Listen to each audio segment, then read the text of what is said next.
Bonjour et bienvenue dans cette vidéo, je suis Cécile de ceciliebook.fr. Alors si vous avez écrit un livre ou si vous comptez en écrire un, si vous êtes en train de le rédiger, de le concevoir, vous avez peut-être l'idée de créer un site internet pour vous en tant qu'auteur ou pour promouvoir vos livres et pour promouvoir peut-être vos personnages. Donc c'est un peu l'idée que j'avais au départ de créer un site web pour mes personnages. Et je m'étais dit c'est une bonne idée parce que créer un site pour ces personnages, ça permet de leur faire une espèce de vitrine et puis pourquoi pas de vendre les livres sur ce site ensuite avec une page de vente classique.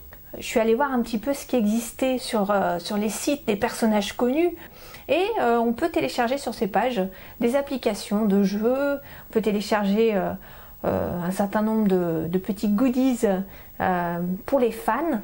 Donc ça parle un petit peu de l'actualité de ces personnages s'ils en ont une, ou alors ça va faire la promo d'objets périphériques qui sont sous licence de marque, par exemple des jouets, etc. Et donc ça entretient la flamme des fans de ces personnages. Donc je trouvais c'est une super idée. Sauf que la flamme, il faut qu'elle existe déjà, c'est-à-dire que ces personnages, ils ont déjà une notoriété et c'est parce qu'ils ont des fans que ces fans aiment bien aller sur les pages et donc ça va créer un petit peu de trafic. Mais pour des gens comme nous, qui sommes des débutants, qui n'avons pas de notoriété aujourd'hui, la poignée de personnes qui va venir sur le site, ce sont des gens forcément soit qui nous connaissent, donc de notre entourage, soit qui ont connu les personnages, mais ça va être une poignée de personnes qui va visiter le site et donc c'est un site mort. Alors soit ils vont le faire pour vous faire plaisir, ils vont dire ah c'est sympa ce que tu as fait, ils vont y aller une fois et puis ils vont plus y retourner. Ou alors ils vont peut-être, si vous avez un petit peu de chance, si vous les poussez un peu, ils vont en parler autour d'eux, il va y avoir un petit peu de fréquentation, mais ce sera quand même très modeste. Ce qu'on veut sur un site, c'est qu'il y ait du trafic, c'est que ce soit vivant, et c'est de pouvoir faire, si on doit faire la promo de nos livres, que ce soit diffusé. Et pour ça, s'appuyer sur un blog, c'est pas mal.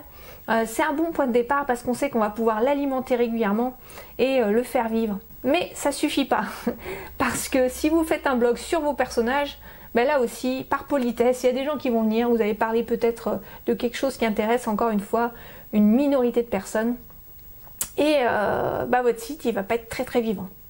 Donc pour passer à l'étape supérieure, il faut trouver un sujet qui intéresse un public plus large. C'est un petit peu la réflexion que j'ai eue par rapport à la création de mon deuxième blog leo-melrose.com, c'est que j'avais envie de cibler un public beaucoup plus large et de m'adresser aux parents. Donc je dis pas que vous devez impérativement créer un blog, mais ce qu'il faut c'est utiliser tout ce qui permet de diffuser, de communiquer et de rendre les choses vivantes, d'avoir une interaction avec les gens. Sans interaction, il se passera rien et vos personnages ils vont rester dans leur coin avec juste quelques personnes qui iront les voir de temps en temps et il va pas se passer grand chose. Une seconde chose importante par rapport à la promotion d'un livre, c'est de susciter l'envie. Et pour susciter l'envie, c'est pas mal de montrer les coulisses de ce que vous avez fait. Donc si vous faites un site pour vos personnages, peut-être une façon de le faire vivre, c'est de montrer l'envers du décor, de prendre par la main vos lecteurs et de leur dire voilà ce qui s'est passé, comment j'ai construit mon livre et de leur montrer un peu de vous par des photos, par des vidéos. Alors c'est pas toujours facile de se mettre devant la caméra. Moi-même quand je l'ai fait la première fois, je l'ai fait grâce à Cédric A17 et c'était pas évident du tout, je peux vous assurer que c'est pas facile. Et puis une fois qu'on a commencé à le faire, ça devient beaucoup plus facile. Mais ce qui est intéressant quand vous faites ça, c'est que vous êtes proche des gens et que peut-être que vous avez l'impression comme ça de me connaître un peu mieux et de la même façon vous pouvez faire ça avec vos lecteurs. Alors si vous voulez pas vous mettre devant la caméra, vous pouvez montrer des endroits, un petit peu dévoiler un petit peu de votre vie pour pouvoir créer une proximité avec vous. Une relation de confiance et qu'il y ait une espèce d'attachement qui se crée avec vos personnages, avec votre livre, avec l'histoire que vous racontez, l'histoire de l'histoire. Vous avez réalisé telle scène, vous étiez un petit peu fatigué, vous avez travaillé toute la nuit, vous avez d'ailleurs l'habitude de travailler plutôt la nuit que le jour, vous racontez un petit peu de votre vie comme ça et les gens vont avoir l'impression de vous connaître, il va y avoir une relation qui va se créer, une proximité avec vous.